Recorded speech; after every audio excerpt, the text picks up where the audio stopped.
Hey everybody, it's Ramona here from Connect to Your Angels, and I hope you're all doing great and have had a great week. We're getting ready here to start another week. We got Halloween to deal with, and we hope that here in Calgary our snow melts by then. Yes, we've had a bit of a early welcome to winter, which we're not too enthused about, but anyway, you just gotta keep on keeping on sometimes. So anyway, this is going to be the reading for, let me double check, the 29th of October till the 4th of November. So we will go ahead and get started.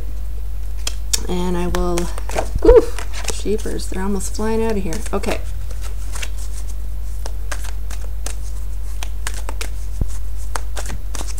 One for the beginning of the week, middle, and the end of the week. Okay. Beginning of the week for Monday and Tuesday. The card here is gentleness. It's about being gentle with yourself right now and surrounding yourself with gentle people, situations, and environments. So yeah, Monday, Tuesday, that's a little difficult, you know, if you have to work and you have to go into work on Monday, Tuesday, because sometimes at work you're not around the most gentle people. So what this means is you can take a gentle approach, though, when you're dealing with those people. I kind of talked about this before, but it's about switching our perception and our mindset. So sometimes if people are kind of crabby to us, our natural instinct is to either do two things, I guess: be crabby right back to them, or to kind of retreat and run away and hide. And that's not necessarily the best way to go about it, or to, you know, deal with the situation.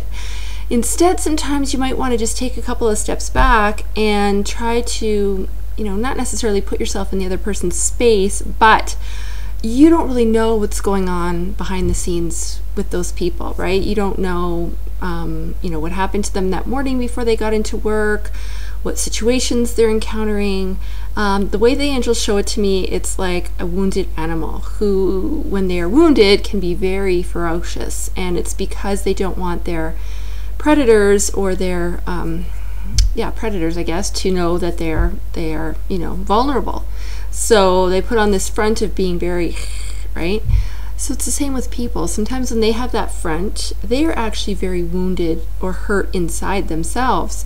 And sometimes they may not even realize why they're reacting the way they are. They've stuffed those emotions so much that after a while, there's just nowhere for them to go. And it kind of it can manifest in this anger and this hostility or whatever.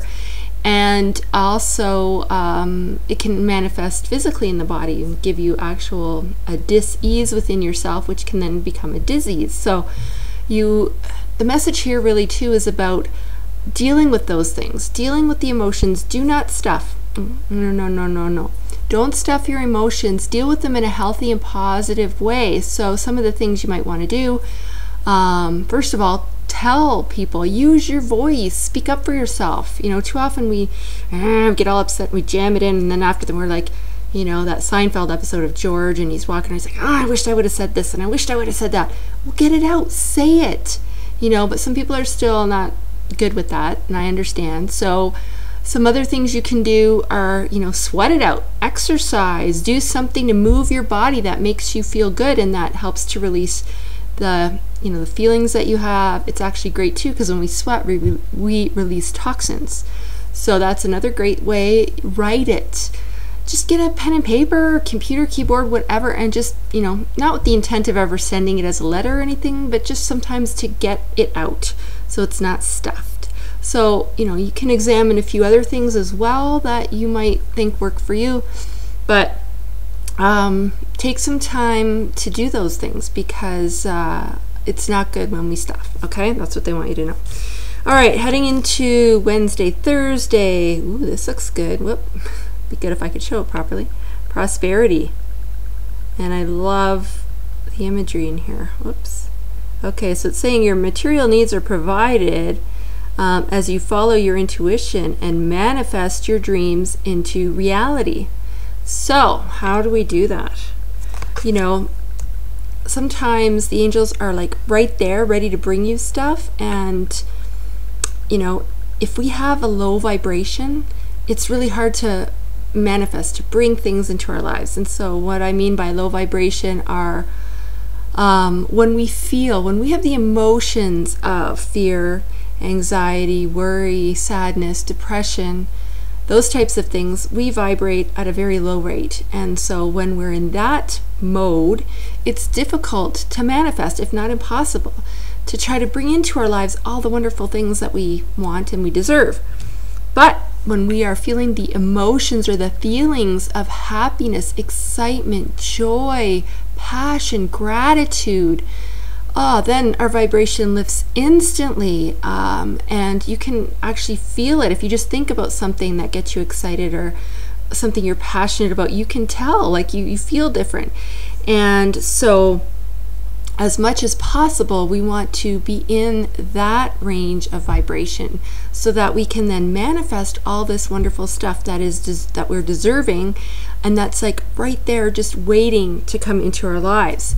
So practice this week, especially Wednesday, Thursday, of watching your emotions, taking mental stock of where you're at. Now I know, the angels know, that life is not Pollyanna, right? It can't be, sweetness and rainbows and unicorns every day. Life happens. The key, though, is to in how you choose to view it and how you choose to deal with things. Today I posted a message about an affirmation that got downloaded to me, and the affirmation was, I choose to be a positive person. Or you can even make it even more positive by saying, I am a positive person.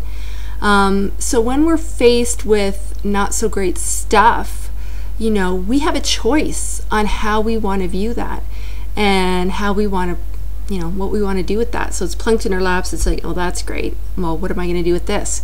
You can choose to kind of go the negative route, or maybe look at the situation from a whole different perspective. And gratitude is one way that you can definitely achieve that. So if that seems really crappy, but then you think about, well, even though that's awful, I'm still so grateful for rhyming off all the other things that you have in your life that are positive. So you can work with that for Wednesday and Thursday.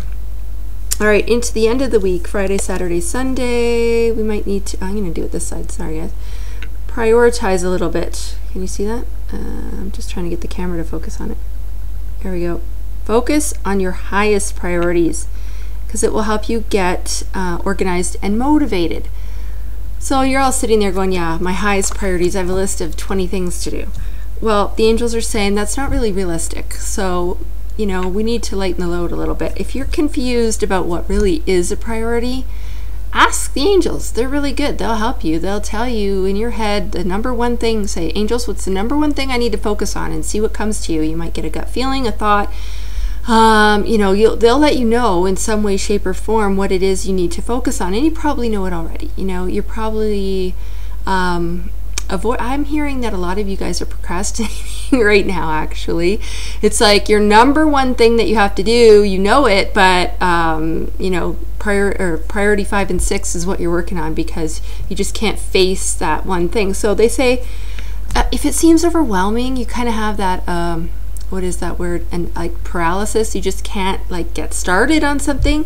Chunk it out. Make it easier for yourselves. Break it up into baby steps, because then you're like, okay, well, I did number 1 and that wasn't so bad. I got that done and crossed off the list. Oh, okay, now I'm going to do step 2, and get that done. And then you will see the momentum that'll get you fired up to keep going to completion with the task. So yeah, try that. And the imagery in this card, I'm just going to show it again. See the bowl kind of thing that angel's holding up? So this is also about being able to offload things with them, because oftentimes we only think to ask for stuff and then wait for it to kind of come, the guidance to come, and then we follow the guidance, and that's how they help us. But it works another way when you work with angels. You can actually use them as sort of a dumping ground, so to speak. So if you're feeling stuff like, those low vibrating emotions that I talked about, anger, worry, sadness, all that, resentment, whatever it might be, you can say, angels, I know this isn't for my highest good to feel these feelings, so here, you take it, put that bowl, those feelings in that bowl, and imagine that you're releasing that to them, for them to take it away from you, so that you don't have to have those feelings. And it sounds kind of, I know, kind of sounds like hokey or too simplistic, or like, how could that ever work? But I urge you to try it. I mean, what have you got to lose, guys? I'm telling you, these messages and things would not be around today if it didn't work, right? Like, all those ancient things that get passed down and the wisdom and things like that, it's here for a reason. It's because it works. so try it, and then let me know. I'm always loving to get feedback, so you can always send me a message at my Facebook page, which is Connect to Your Angels, the number 2, not the letters TO. And you can also email me at spiritualmailman@connecttoyourangels, again the number 2. And just let me know, because I love to get stories from people. I love to know how it's working for them. So I wish you a great week. If you celebrate Halloween, happy Halloween, and don't eat too much candy. And we will see you all back here next week. Thanks, guys. Bye-bye.